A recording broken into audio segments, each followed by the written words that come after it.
بسم الله الرحمن الرحيم.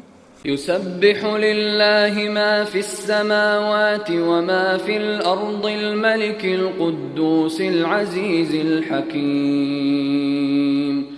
هو الذي بعث في الأميين رسولا منهم يتلو عليهم آياته ويزكيهم ويعلمهم الكتاب والحكمة وإن كانوا من قبل لفي ضلال مبين. وآخرين منهم لما يلحقوا بهم وهو العزيز الحكيم. ذلك فضل الله يؤتيه من يشاء والله ذو الفضل العظيم. مثل الذين حملوا التوراة ثم لم يحملوها كمثل الحمار يحمل أسفارا بئس مثل القوم الذين كذبوا بآيات الله والله لا يهدي القوم الظالمين.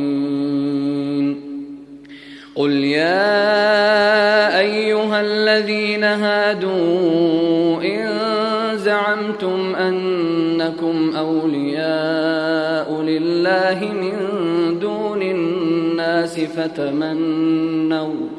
فتمنوا الموت إن كنتم صادقين ولا يتمنونه أبدا بما قدمت أيديهم والله عليم بالظالمين. قل إن الموت الذي تفرون منه فإنه ملاقيكم ثم تردون إلى عالم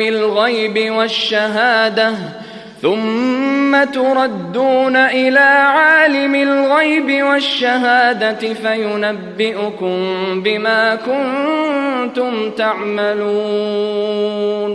يا أيها الذين آمنوا إذا نودي للصلاة من يوم الجمعة فاسعوا